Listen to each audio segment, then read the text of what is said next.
Good morning. Let's sing the song, God Rest Ye Merry Gentlemen.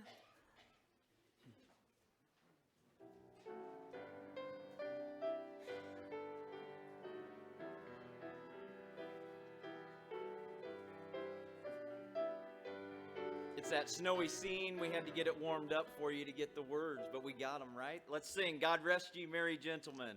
God rest ye merry gentlemen, let nothing you dismay. Remember Christ our Savior was born on Christmas Day to save us all from Satan's power when we were gone astray. Oh, tidings of comfort and joy, comfort and joy. Oh, tidings of comfort and joy. From God our Heavenly Father, a blessed angel came, and unto certain shepherds brought tidings of the same, how that in Bethlehem was born the Son of God by name. Oh, tidings of comfort and joy, comfort and joy. Oh, tidings of comfort and joy. Fear not, then said the angel, affright, this day is born a Savior of a pure virgin bride, to free all those who trust in him from Satan's power and might. Oh, tidings of comfort and joy, comfort and joy. Oh, tidings of comfort and joy. Now to the Lord sing praises, all you within this place, and with true love and brotherhood each other now embrace. This holy tide of Christmas all others doth deface. Oh, tidings of comfort and joy, comfort and joy. Oh, tidings of comfort and joy. And let's stand together as we sing the song, I Heard the Bells on Christmas Day.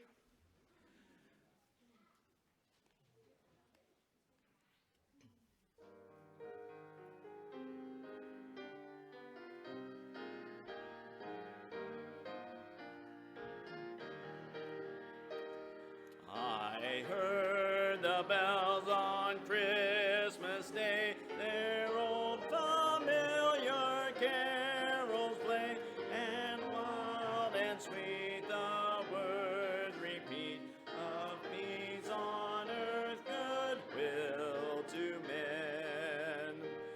I thought how as a day had come, their belfries of all Christendom had rolled a long, unbroken song of peace on earth, goodwill to men. And in despair I bowed my head, there is no peace on earth, I said, for hate is strong and mocks the song of peace on earth, goodwill to men. Then peal the bells more loud and deep, God is not dead, nor doth he sleep. The wrong shall fail, the right prevail, with peace on earth, goodwill to men. Then singing on its way, the world revolved from night to day, a voice of chime chant sublime of peace on earth, goodwill to men. Amen. I love that second song. You may be seated. Sorry about that. I love that second song. You know, it paints a dark picture that there is no peace on earth, I said. But then that next verse comes in. God is not dead, nor doth he sleep. The wrong will fail, the right prevail. Amen? The victory's guaranteed, and we rejoice in that. And what a great blessing that is. Invite you to turn to Job 38. This week in our studies, we're on Job 38 through 42. And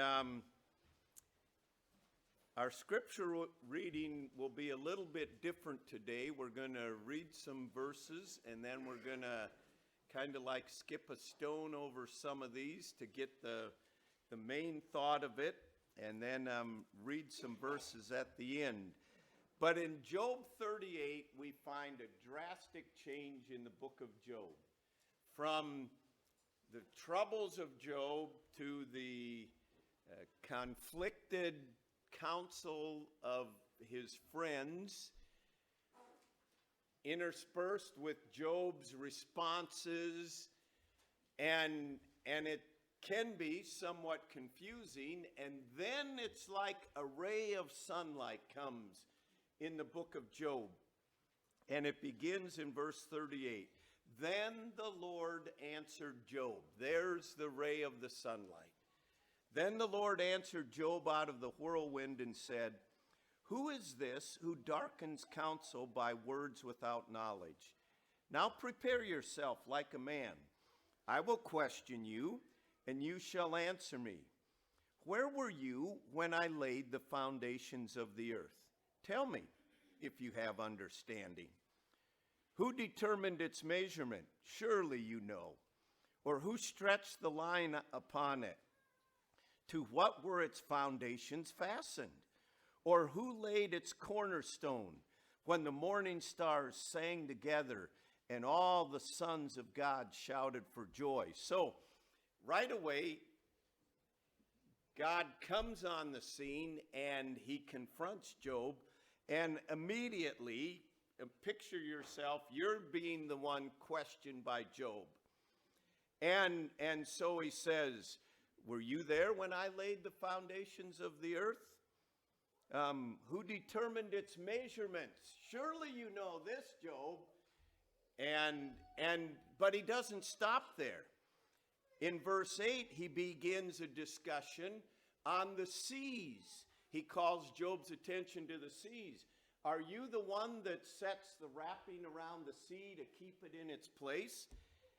And then he says, verse 12, he begins, "Have you commanded the morning? Are you the one that caused the dawn to awaken?" So he addresses the morning and the evening, the times and the seasons. And he again goes back to the sea. Verse 16, "Have you entered the springs of the sea? Have you walked in search of its depths?" So he's again showing him all these things he doesn't know. Verse 19, "Where is the way of the dwelling of light and darkness? Where is its place?" Where does light go? Does it go in a closet? Where does darkness go? Do you know this, Job? Then he says, fitting for this time of year, verse 22, "Have you entered the treasury of snow? Or have you seen the treasury of hail?" Where is snow stored up, Job? Is there a vast warehouse of hail that's stored up? And he addresses his attention to that. In verse 25, "Who divided a channel for the overflowing water, or a path for the thunderbolt to cause the rain on the land?" So he said, who designed where the Mississippi River runs and where the Missouri River runs and where the Nile River runs and where Sugar Creek runs and where Whitebreast Creek runs? Who designed all that, Job? And he says about the rain. So he goes back into the rain again. then in verse 31, he calls attention to the heavens. All the constellations, Orion's belt, and all the constellation. Who set their dominion over the earth? And then in verse 34, he goes back to the clouds and storms and lightnings. Who can pour out the bottles of heaven, he says in verse 37. Then in verse 39, this is all God asking Job these questions. Are you the one that finds the food for the lions? Are you the one that satisfies the young lions? Are you the one that provides food for the ravens? And then he goes in chapter 39, and he said, tell me what you know, and it's kind of a zoology chapter, okay? He says, tell me what you know about the wild mountain goats and the deer when they give birth, and they're young. And then he says, what about the wild donkey? Who feeds him and who established him? Who's watching over him? Or what about the wild ox? Verse 9. He said, are you willing to go? And can you tame this wild ox and make it pull a plow? And what he was referring to, without us going into great detail, is a great, wild, muscular ox. And then, an interesting passage, he directs his attention to the ostrich. And basically says, the ostrich God withheld wisdom from an ostrich. They're not very smart because they lay their eggs in the ground and animals can step on them and crush them, and they're really not very good mothers. He said they don't care for their young, they treat them harshly, verse 16. But he says, he ends up the discussion on it and calling his attention. He said, they're faster than any horse you can find. When it comes to racing, you better hope you have an ostrich, okay? So he says, they're stupid, but they're fast. I won't make any comments on that, okay? And then he goes into the horse and war horses. He says, are you the one that put it in a horse that it can go to war, and when it hears the bugle for the war, their adrenaline gets going and they go and nothing stops them? And he addresses all of that. And then verse 26, does the hawk fly by your wisdom? He's just going down all these animals. Does the eagle mount up at your command? And he then allowed Job to answer. The Lord answered Job and said, shall one, God is still speaking, shall the one who contends with the Almighty correct him? He who rebukes God, let him answer it. So he asks all these questions, and he says to Job, Job, can the one who is contending with the Almighty, can he give an answer to these? And Job answered, verse 3, then Job answered the Lord and said, behold, I am vile. What shall I answer you? I lay my hand over my mouth.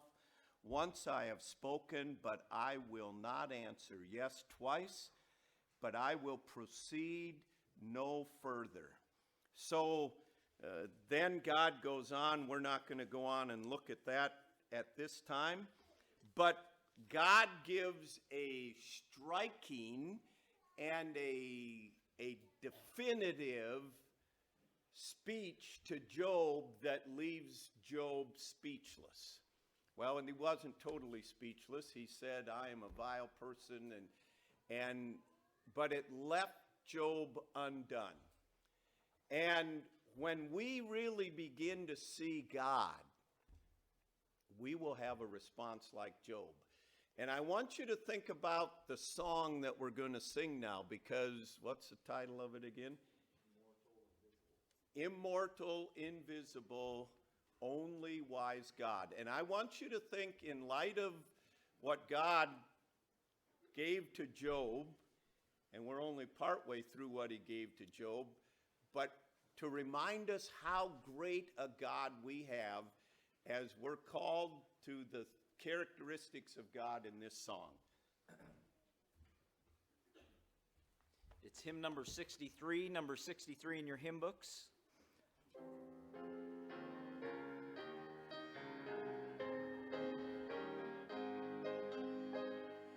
Immortal, invisible, God only wise, in light inaccessible, hid from our eyes, most blessed, most glorious, the Ancient of Days, almighty, victorious, thy great name we praise.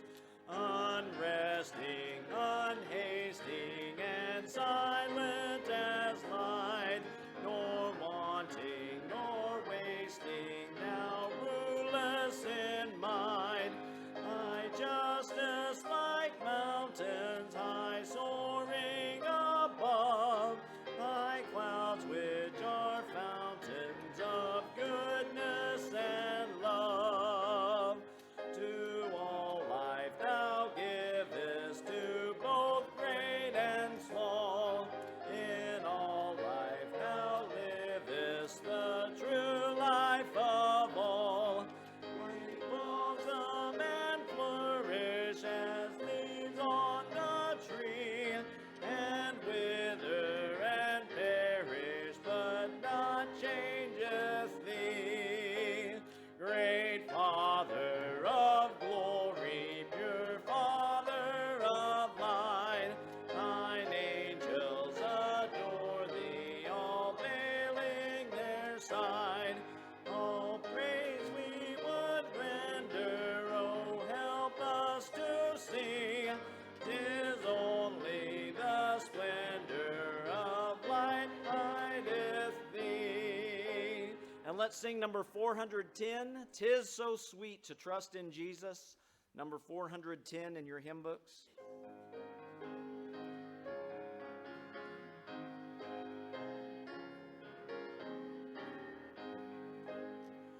'Tis so sweet to trust in Jesus, just to take him at his word, just to rest upon his promise, just to know thus saith the Lord. Jesus, Jesus, how I trust him, how I proved him o'er and o'er.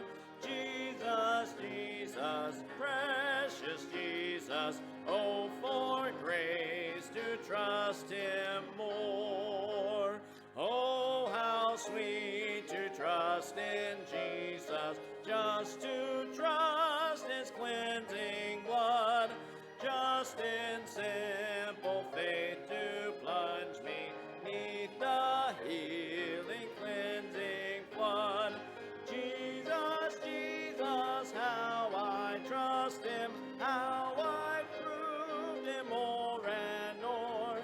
Jesus, Jesus, precious Jesus, oh, for grace to trust him more. Yes, 'tis sweet to trust in Jesus, just from sin and self to cease, just from Jesus simply taking life and rest and joy and peace. Jesus, Jesus, how I trust him, how I proved him o'er and o'er.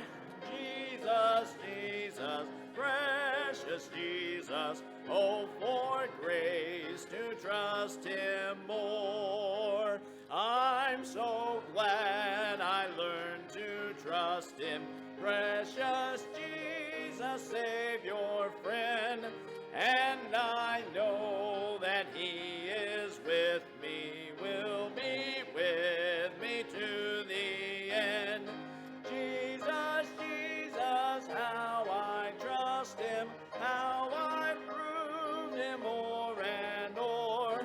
Jesus, Jesus, precious Jesus, oh, for grace to trust him more. just calling your attention again to that song, Immortal, Invisible, Only Wise God. That second verse, unresting, unhasting, and silent as light. You know, we make a phrase, the crack of dawn, but if you ever realize, dawn doesn't crack, all right? It's as silent as light. I mean, and God is at work. He is as silent as light, nor wanting, he never wants anything, nor wasting, he never wastes anything.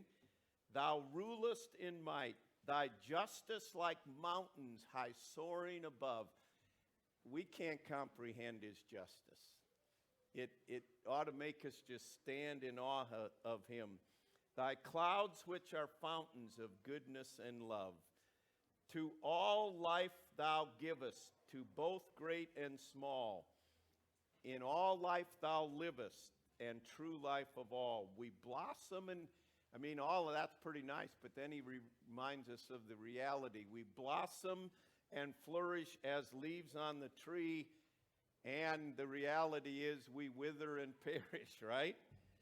But nothing changes him. Amen. And what a great God we serve, and what a blessing to be in fellowship with him. If you have filled out your survey, if you would just pass it to the center aisle or the nearest aisle, the nearest aisle, and we will collect those. We'll have somebody help collect those.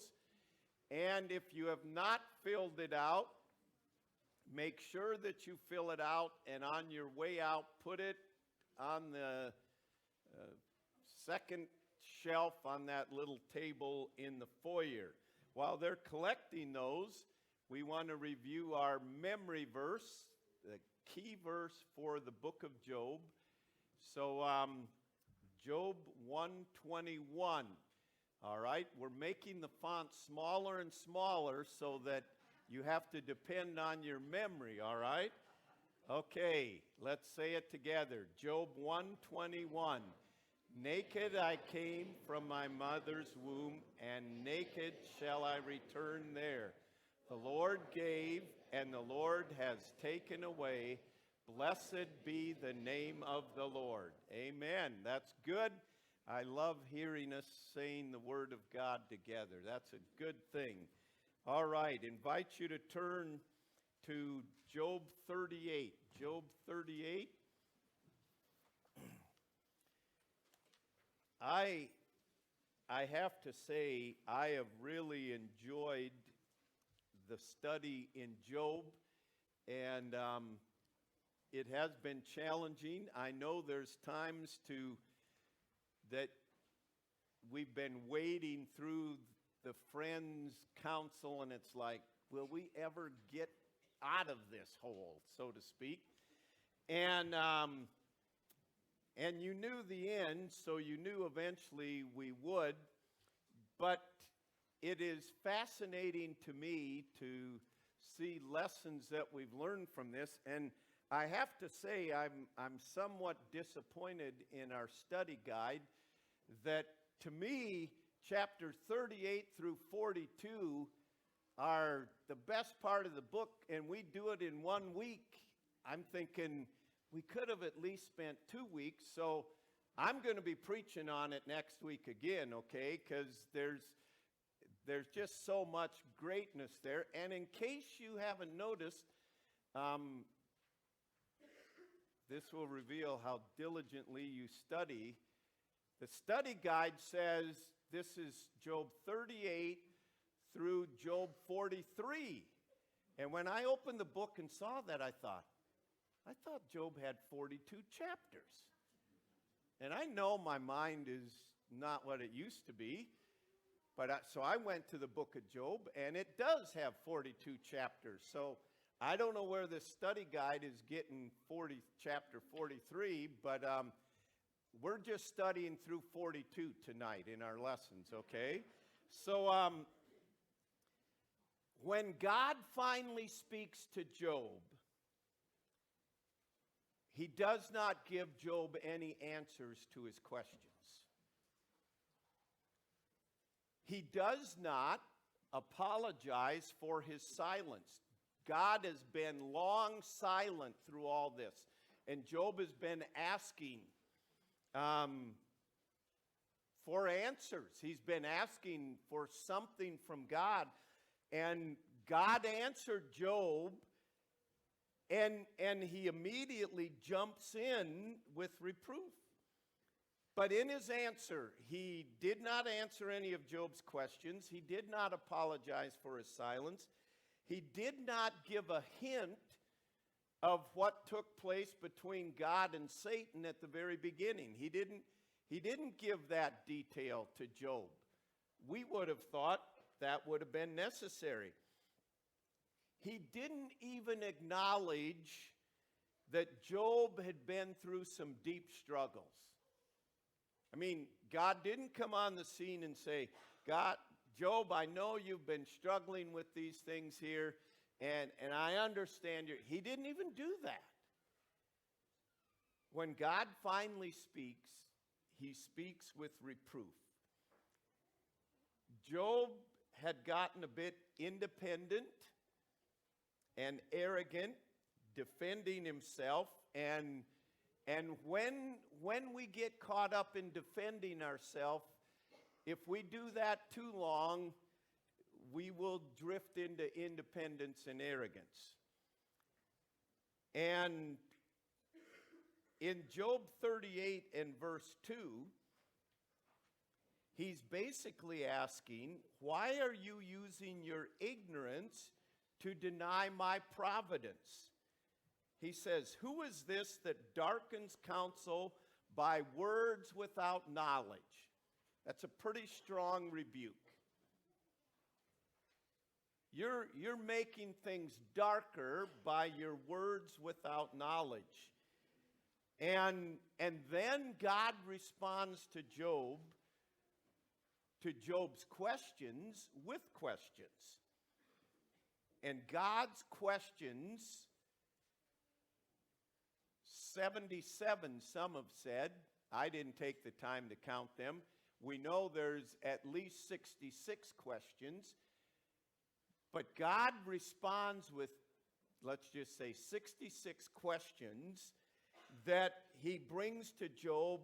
And God's questions are intended to create a contrast between God and man.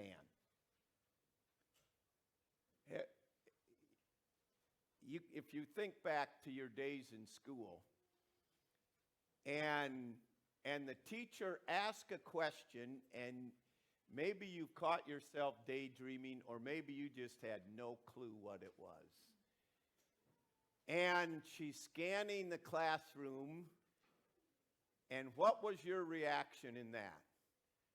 Usually it was put your head down, hide behind the person in front of you, and the worst thing that could possibly happen is she steps over and looks down the row and says, Dennis, what's your answer? Duh! You know, it's like, I don't even know the question. Or, I don't have a clue. And the worst thing you can do is try to make up something, you know, and we've all been there and done that. And then we're just digging the hole deeper, and some of you are going almost into anxiety attack, reliving some of those. Can you imagine standing before God? And I don't know about you, read this from God's perspective. God's coming pretty hard on Job. Who set the measurements for these foundations, Job? Surely you know that, Dennis. No, I don't know that. And he never relents. He just keeps asking these questions, and you can just picture in Job's mind, he's just shrinking and shrinking. That's enough. Okay. I mean, but he didn't even say that. But God is doing this to show the stark contrast between God and man. And God's questions reveal to Job how much he would need to know to understand his suffering. God says, I know all this, and you're asking me to help you understand your suffering? I can't even begin to explain all that to you, he says. And God did not answer Job in the way that he expected. Job needed to realize that God and his ways and his works are beyond Job's ability to understand and our ability to understand. So the first set of questions from Job 38 through Job 40 verse 2 that we basically skipped over or went through, it revolves around one single thought. Can you explain or control my creation? He's asking Job, and he gives all these points that we touched on. I'm not going to go over it. And he's basically asking, can you explain this, or can you control this? Are you the one that feeds the lions? Can you control that? And then, we didn't look at it, but his second set of questions from Job 40, verse 6 to Job 41, 43 says, can you change or subdue creation? And he illustrates it by calling out two great creatures, one a land animal, behemoth, and the other a sea creature, Leviathan, and I'm not going to go into the details of that now, but these were masterful, powerful, huge creatures that God had created, and he says to Job, okay, can you subdue these creatures? And so he again is emphasizing the greatness of God. God created them. God can subdue them. Job, can you do that? And he's saying and showing that no one in their right mind would approach these beasts made by God. So who in their right mind would pick a fight with God? Who in their right mind would contend with God? If God is so great and he made this creature that, let's just say, one that we can relate to a little more closely, would you in your right mind contend with a grizzly bear without any weaponry? Just you and a grizzly bear? Of course not. Well, God's the one that made the grizzly bear, and he's greater than the grizzly bear. He's greater than Behemoth. He's greater than Leviathan. And God says to Job, and you are coming to contend with me? You wouldn't think of approaching Behemoth, but in the midst of your suffering, you're coming to pick a fight with me. And God's purpose in all his speech that he gives here is to get Job's heart right with him. Now, I know this may grind some of your gears that you may say, but Job was a blameless man. He was at the start of this, but how he responded to the suffering, it's evident from the speech that God gives that Job was in error. And thankfully, Job is a wise man, and he responds in a biblical manner. Notice chapter 40 and verse 3. Then Job answered the Lord and said, behold, I am vile. What shall I answer you? I lay my hand over my mouth. Once I have spoken, but I will not answer. Yes, twice, but I will proceed no further. Job's response shows great wisdom. Job had become an independent, self-assured determined apologist defending himself, but now, as a result of God's address to him, has a change of heart. And I want us to look at three aspects, three results of Job's change of heart as a result of hearing God's speech. Number one was humility. In verse 4, he says, "Behold, I am vile." We think of vile as disgusting, as repudiating. The word that is used here is different than how we understand vile. The word that is used here, Job is saying, I am of little value, I am insignificant. And it carries the sense of light of weight. You've probably heard the statement, he's a lightweight. Meaning, he doesn't have much to him. And Job is saying he has just been exposed to God and the greatness of God, and Job has been overcome with humility, and he said, I am a lightweight. I am nothing. I am puny. I am pathetic. I am nothing. And one of the first things when we get a proper vision of God is that it will humble us. When Peter walked on water and then fell into the water and God rescued him and Peter realized this is God, he fell on his face before him. And we must come. We live in an age that builds up self. Oh, self-worth, and you're so wonderful, and you're so great, and nobody's like you. Well, you know what?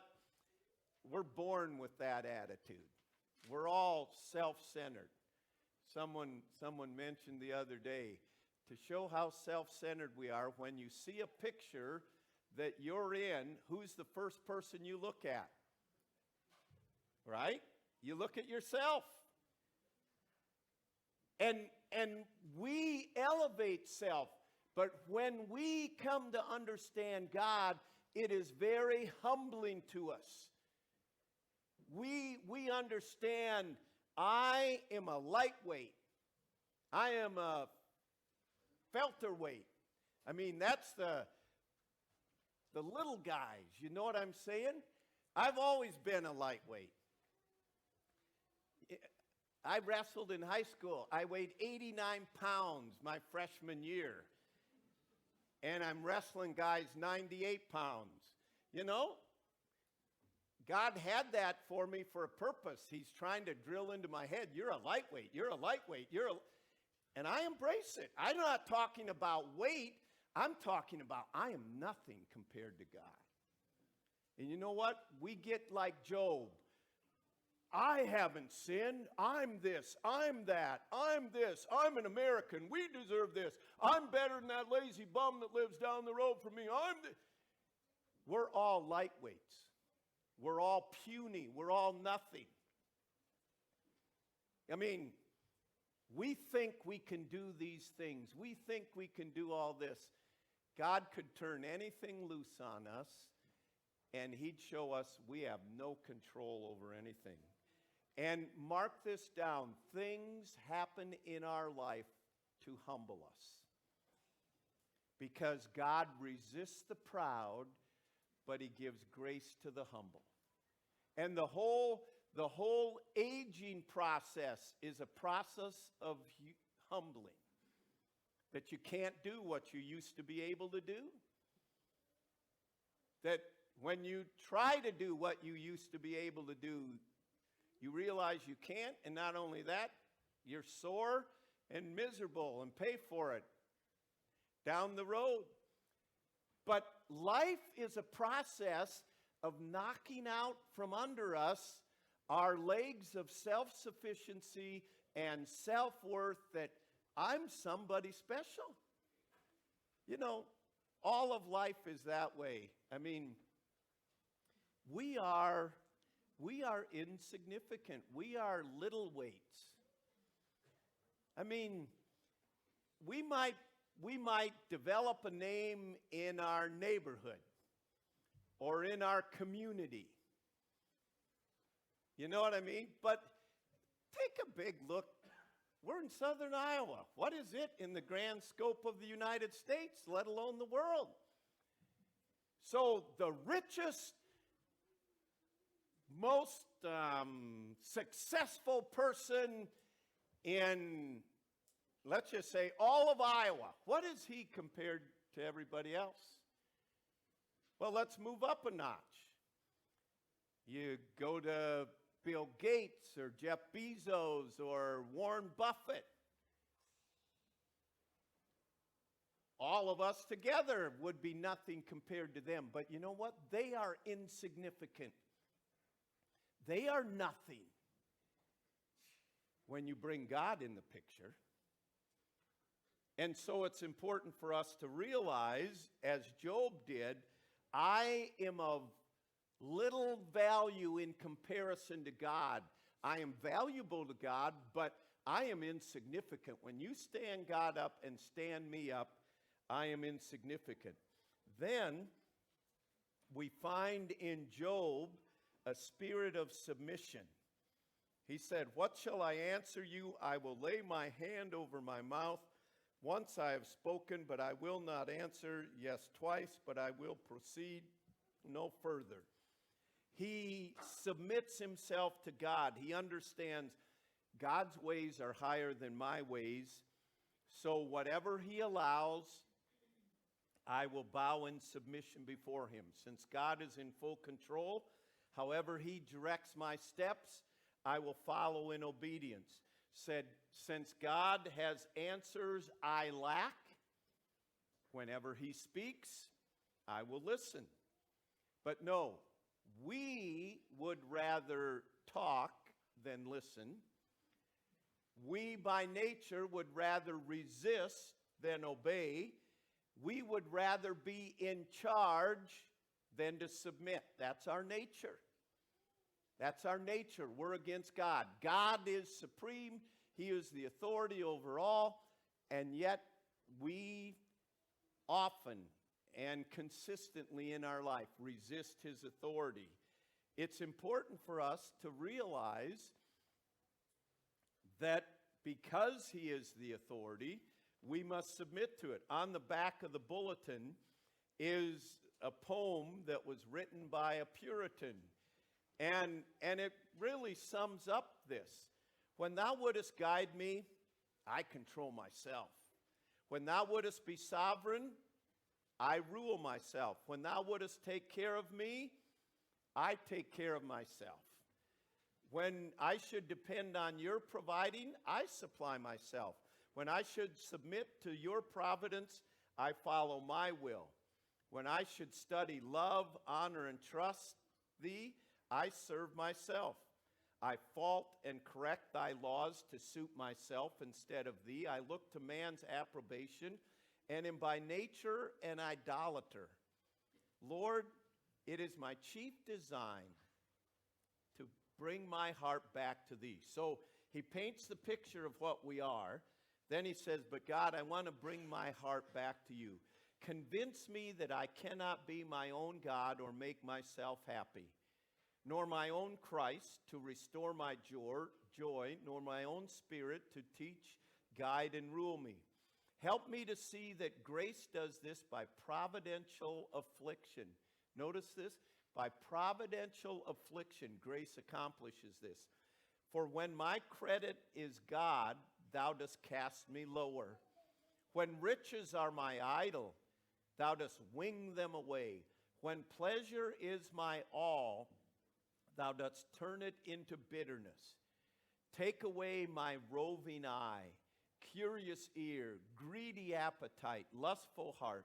Show me that none of these things can heal a wounded conscience or support a tottering frame, or uphold the departing spirit, then take me to the cross and leave me there. There is a spirit of submission. And Job humbled himself and submitted to God, and then he had a sense of relief. He said, "What shall I answer to you?" Remember, we've seen earlier, God said, I'm willing to go to court with God. I'm willing to plead my case before God. I'm willing to let him know my perspective. And now Job comes and says, no, I am not going to answer anything to you. I don't have all the answers, and I don't need to prove myself. I mean, what a change in the heart of Job. That he's not saying, okay, God, but could you explain to me this? He had a sense of relief. He is in charge, and I am not. It is much easier and enjoyable to let God rule. When you sent Marilyn and I on the trip to Israel, I thoroughly enjoyed the trip. It was one of the best trips I've ever had in my life. And not just because of Israel. To me, that was great. But one of the things that was the extra bonus, everything was set out and planned, and all I had to do was show up when they told me to show up. You know what? When you go on vacation, where are we going to eat? What are we going to have for lunch? Where are we going to spend the night? What are we going to blah, blah, blah, blah, blah, blah, you know? And so you look forward to coming home where you get back into a routine, right? And there were no decisions I had to make on that trip. And I thought, that's what's making this so great. But when we submit to God, I'm not saying we never have to make decisions. Let him plan it out. We have to make decisions, but it's nice to rest in his control. When we are broken and brought to the end of ourselves, it is then that we can turn it over to God, and God uses life to bring us to that point, not so that we get answers and can spout off answers, but for us to learn to submit to God and rest in his care. Leighton Talbert, in his book, gave 2 illustrations of this, and I don't know if I'll have time for both of them, but the first one that I want to mention is Elizabeth Elliott. Elizabeth Elliott, her husband was killed as a martyr in Ecuador, but she said, faith's most severe tests come not when we see nothing, but when we see a stunning array of evidence that seems to prove our faith is vain. So what she's saying is, it's not that you see nothing, it's you see all this evidence that's saying, your faith is vain, see, it's worthless. If God were God, if he were omnipotent, if he had cared, would this have happened? Is this that I face now the reward of my obedience? One turns in disbelief again from the circumstances and looks into the abyss. And in the abyss there is only blackness, no glimmer of light, no answering echo. It was a long time before I came to the realization that it is in our acceptance of what is given, whatever it may be, that God gives himself. This grief, this sorrow, this total loss that empties my hands and breaks my heart, I may, if I will accept, and by accepting it, find in my hands something to offer him. And so I give it back to him who is mysterious, who in mysterious exchange gives himself to me. She said she learned this not when her husband was martyred in Ecuador, but when she went back to Ecuador as a single missionary, and her sole translator, the only one that could translate for her, was murdered. And it was in this that the rug seemed to be swept out from under her.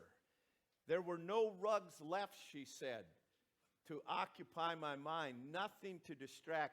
And it's in that when it seems as though everything is saying your faith is worthless and in vain, that she submitted to God and she came to know the very heart of God. The other illustration that I want to give, and just briefly, Amy Carmichael was a missionary to India. 1912 was a year of stripping, she said.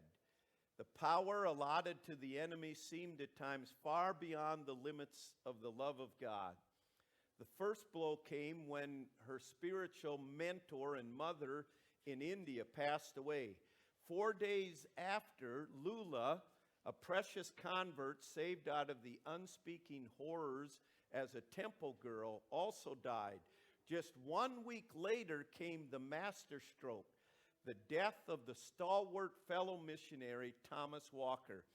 In less than 2 weeks, far from home, Amy Carmichael was stripped of 3 of her most treasured earthly relations. She says, kind people wanting to console her said, "It's very hard to see how this can be for the best." Amy responded, "We are not asked to see. Why need we when we know? We know not the answer is inevitable, the answer to why. But the incontestable fact is that it is best. Others, with a sigh and a shake of the head, observe that it is difficult for us human beings to escape bitterness, even dumb rage, when such things happen. It is indeed not only difficult, it is impossible," Amy wrote. "There is only one way of victory over the bitterness and rage that comes naturally to us. To will what God wills brings peace." To will what God wills brings peace. There is no explanation for the why. And Job came to realize this, and he humbled himself, and he submitted to God, and he rested in the peace of God. So let me just quickly give 4 applications. Number 1, God always speaks. Not in our time, but we live in a day where God, Hebrews chapter 1 tells us, God in former days spoke by his prophets, but now he has spoken unto us by his Son through the word of God. God always speaks, and you may be in a time where you think you're not hearing from God, but as you keep pursuing him, he speaks. If I reject what he says, he won't speak to me further. But God always speaks. Secondly, God doesn't tell us everything, but everything we need. God didn't tell Job why it happened. God didn't tell Job what took place between he and Satan, but he told Job everything he needed. And we sometimes want to have all the answers. 1 Peter chapter 1 says he has given us all things that pertain to life and godliness in Christ Jesus. Thirdly, we must embrace our smallness and God's greatness. John the Baptist understood this. He said, "He must increase, but I must decrease." We must embrace our smallness. God, I am a lightweight in comparison to you. And we get an elevated view in Romans 12. He says, don't think of yourself more highly than you ought to think. And anything that we can do that puffs us up is because we're comparing ourselves to others. And anything that we can do can be gone like that with one nerve, one stroke, one stop of the heart, or whatever. But we need to embrace God. You are the story. I'm not. It's not about me. And then fourthly, proof of genuine humility is submission or obedience and peace. When we rest in God, when we understand, God, it's all about you, and you have put me in this place, and you have given me these opportunities, and I want to use them for your honor and glory, and I am submitting to you what you allow in my life, what you have gifted me with or not gifted me with. Some people go through life saying, I wish I was this, I wish I was this, I wish I was this. True humility is evidenced in submission to God, and when we are submissive to God, there is a peace that rules in our heart. As Amy Carmichael said, to will what God wills brings peace. Heavenly Father, I pray that we would come to the conclusion of Job, that we would be humbled before you in a humility that produces submission, obedience, and peace.